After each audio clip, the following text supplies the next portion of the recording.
Folks, which neighborhood is actually safer? I'll get into that and then the latest home prices and insights for York Region for week ending November 6, 2024. I was recently speaking with somebody who called me. They were a bit frazzled when they were speaking with me. They were upset actually. And what had happened was his wife's car had recently been stolen, and they decided that they don't want to be in this neighborhood. They don't want to be in that house. They don't want to be in that neighborhood anymore. It's happened to some other people in the neighborhood, and it's just not a safe neighborhood. Now, this is an upscale neighborhood, and they want to move to another upscale neighborhood, but a safe neighborhood is what he wanted. He pointed out the neighborhood he wanted to go to. What he didn't know is that a couple months before that, I was speaking to somebody in that neighborhood that wanted to move out of that neighborhood into a safe neighborhood. So what's a safe neighborhood? How can I properly advise somebody and say, okay, this is a safe neighborhood, this is not? That category of this is not seems to be now everywhere. It seems to be these neighborhoods that once you'd say are affluent neighborhoods, are upscale neighborhoods. You'd figure that, they're gated, many of these are big gates and fences and so forth. It doesn't matter. The vehicles are getting stolen. Homes are getting broken into. It doesn't matter what neighborhood you're in anymore. So I'm having a difficult time coming up with a neighborhood that, hey, you're good here. It seems you're good until you're not these days. There was a property that we sold not too long ago. It was in a gated community, very much upscale gated community. There's a security guard at the front when you go in. There's different kinds of gated communities. There's not many of them. There's the gated community that you've got your clicker in your car and the boom opens and you go. The one I'm talking about had a security gate right at the front and 24-hour security. And when you when you drive in, you've got to speak to the security guard and they call the home you're going to visit. These are homes. But it is a condo type setup. It is a condo board that runs it. And the homes are, although they're beautiful, they're of a certain size that they're not for a lot of people. It won't suit a lot of people, but it is what I would say maybe a little bit safer because you've got that security guard and that's the only way in and out of that neighborhood. But it won't suit the majority of people out there.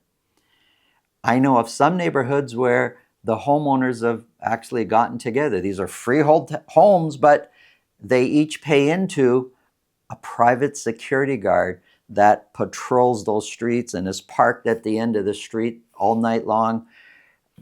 That's what homeowners have had to do. Is that what you want to do? I'm at a loss for words to come up with a safe neighborhood these days. How your home is situated, I think, is very important. How your home itself is secured, how you govern yourself, I think, is very important in your own security and safety. But these days, criminals, they're not prejudiced. They're going to go after what they want no matter where it is. And, I guess this is part of a much larger conversation. But if you're looking to leave your neighborhood into a safer neighborhood, please help me out. Let me know in the comments below where that is, because I'd love to refer all my clients to that safe neighborhood. If you feel this video can help somebody you know, please pass it along. If you get value from what we're talking about, subscribe.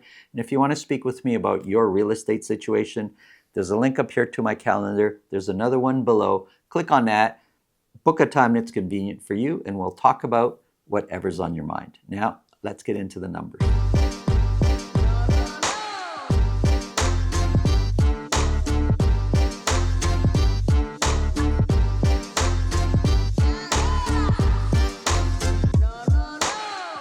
Folks, here we go. York Region, detached properties only. we're focusing in on Richmond Hill, Vaughan, and Markham. Here's just a quick summary for 3 months of average sold prices. But we are going to start off with Vaughan for week ending November 6th. 30 detached properties were sold.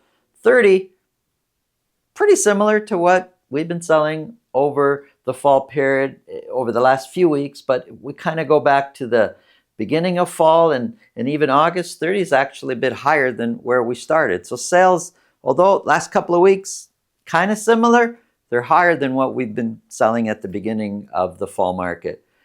But the amount of properties selling at $2 million or more, way up than what we're normally seeing. 10 for week ending November 6th.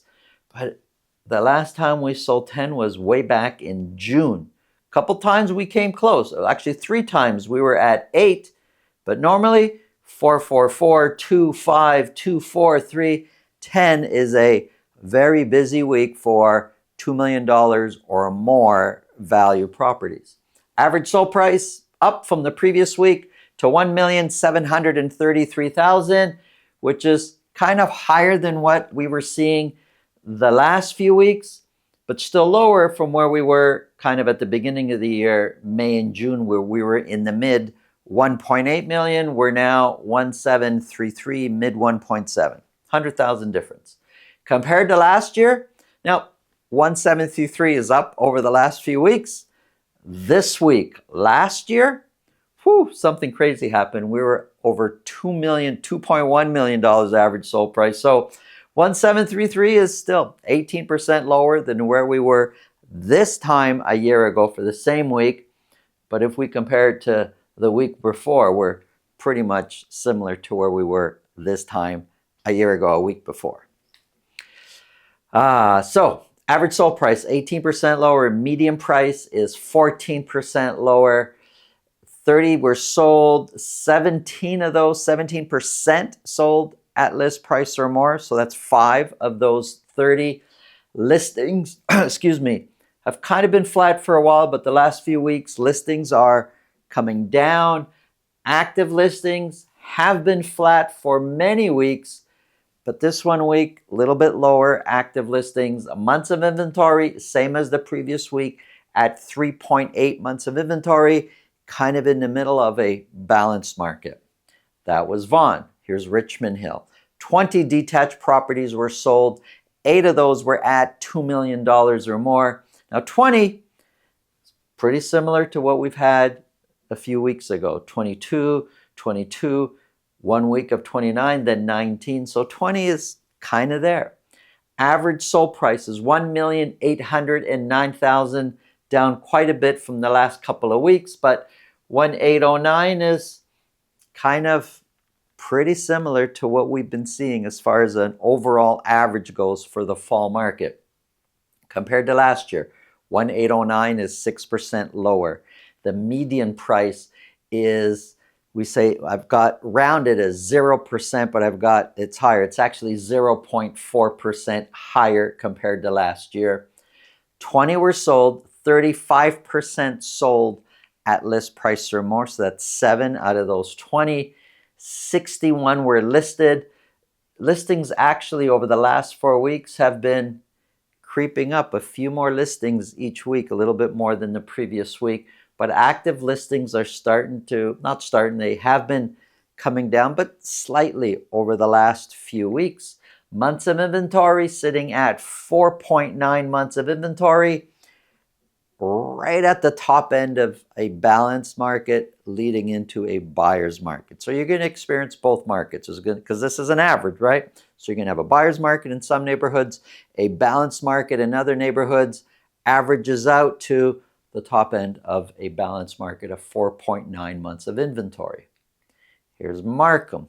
25 detached properties were sold. 3 of those were at $2 million or more. Average sold price is $1,660,000. Kind of looks like, well, depending. If you're looking at the last few weeks, average price looks like it's going up. You go a bit further, maybe trending down. You go back to like May, like overall prices have been coming down. It all depends your perspective. If you're kind of just watching the market, you're you're over here kind of seeing, well, prices are down. If you're active right now, you're staring kind of in what's happening for the fall, which way are prices trending. 1,660,000 is 2% higher than where we were this time a year ago. If you look at the blue line, last year, average prices were, predominantly headed downwards. Average sold price was set as 2% higher year over year. The median price is 1% lower. 25 were sold. 40% of those were at list price or more. So 10 out of the 25 listings are trending down. Active listings coming down. So there's fewer available for sale, but it's not so much fewer that you're actually going to notice. We went from 418, 397, 381, 364. So yes, there's fewer, but still quite a few out there. Months of inventory has gone up to 3.4 months of inventory. So we're at the bottom end of a balanced market, top end of a seller's market. That's what you're experiencing in Markham. Here's a quick summary. In most neighborhoods, you're going to see a balanced market. In some, it's going to be a buyer's. You're going to experience all three. You're going to experience a seller's market also. But the seller's market it's a manufactured seller's market, meaning somebody's got a phenomenal price for a great home in a rare location. It's so attractive, that home, that buyers are going to compete to buy it.